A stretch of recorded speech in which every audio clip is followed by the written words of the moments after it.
Alright, we're going to start right off at toysoldierhq.com, looking at their visual guide to the MPC.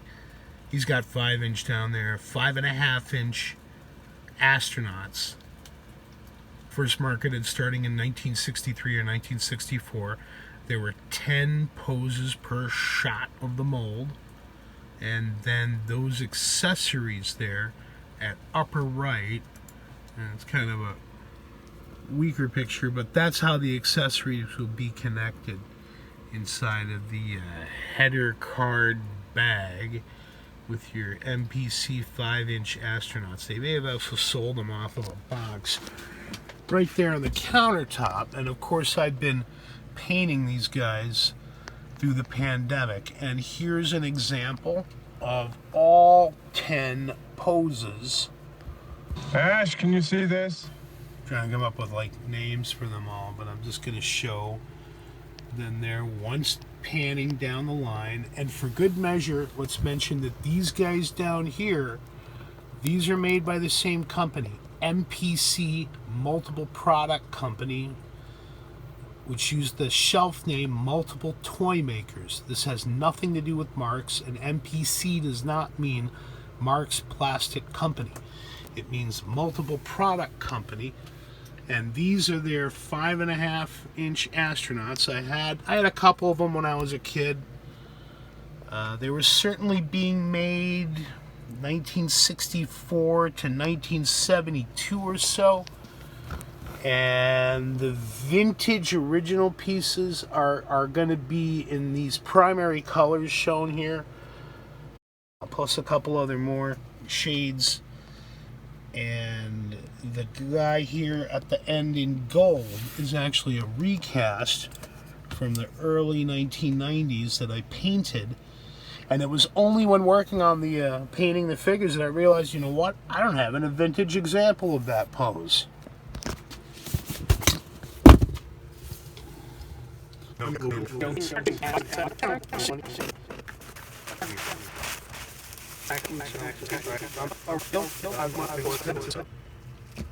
there's my dude.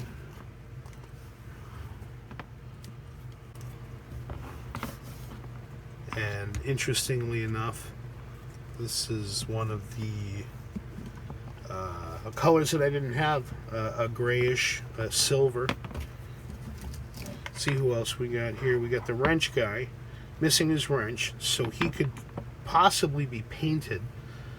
There's a nice, I think it's called a rangefinder on there, on a tripod. Nice example. Here's a complete dude with a pistol.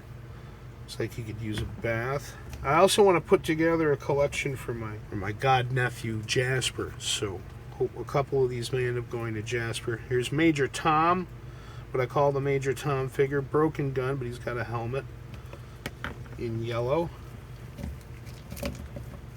Here's Brian Peppers in what is definitely a vintage blue. And I'll show you what I mean by that in a minute.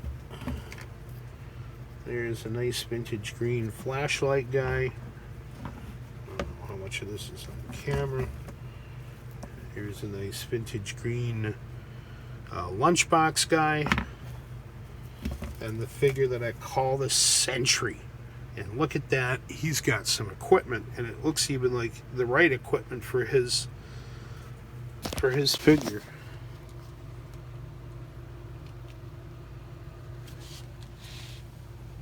Yeah, no, that's not that space walkie-talkie. That's something else. It's some sort of a space radio. You can see a split there on the material, but it's cool. Wow, yeah, he's in fantastic shape. And that is a correct Multiple Toymakers soft plastic, flexible silver metallic blend. And we also get, we'll have to edit, 3 surviving oxygen tanks in blue, silver, and green. And they all have their ties and their tags. Wow, look at how long that hose is. That's cool. That one, of course, has a broken neck hose, but I can live with it. I mean, that's a score. That's somebody's childhood collection that they had for however many years. Alright, so let's examine this guy here. So I've not had one before. There's usually a number on by his foot. I believe that refers to the mold position, but I'm not entirely sure.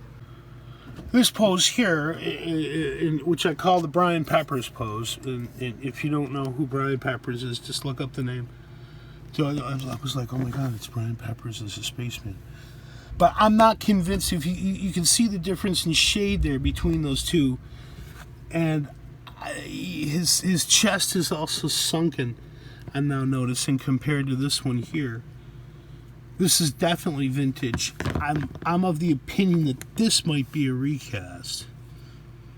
There were some colorful off-shade recast in orange, purple, even that's even a brown one that were made in Mexico.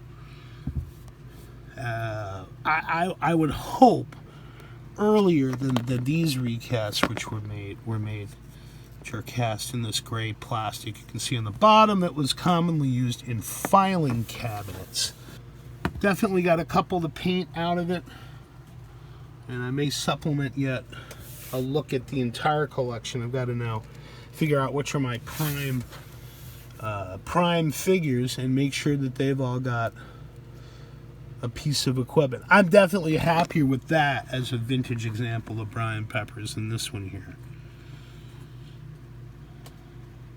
Just the aging, the evidence, visual evidence of aging on that one's chest is much more apparent. This looks like it was fairly recently produced, barely ever played with.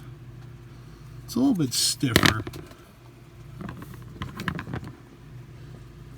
Hand was a little bit closer to his thigh than on the other one. And at some point I've got to sit down and just do a thorough survey of all the figures that I've got and see if there are any indications of casting differences over the years. It's nigh impossible to tell when they were made other than the type of plastic. And other than this guy here, and possibly this one here, these are definitely all 1960s. Vintage, original, multiple Toymaker plastic spacemen. And I did paint these 4 vintage figures when I was actively working on them. I'm giving it a break for right now. But these 4, this one was sort of, paint the body and add a couple of details, which was the idea with the recast. These 3, I decided I want to show off this plastic, and instead just went for a few details, and of course gave them sculpted moon terrain. And I only want to do it to ones that are damaged. This guy had already been half painted and had some stains on him, so I sort of cleaned him up. But he cleaned up real good. These 2 guys both have broken guns. Here's the complete gun on that figure there, just for a comparison. But again, I wanted the paint to sort of frame the plastic, and so as I pick out some of the duplicate poses of the originals that I have to put some paint on, like maybe Brian Peppers there, this is the approach that I use. Just a little scanty. I like giving them a metallic face, or metallic skin features, so that people can project things like ethnicity onto them, and not just necessarily give them a Caucasian whitey on the moon face. These are for everybody, for all mankind. We came in peace for all mankind, and that's sort of one of the things that I'm trying to celebrate with the project, is this era of space toy production, which is all about the hope of space exploration era. We'd like it back.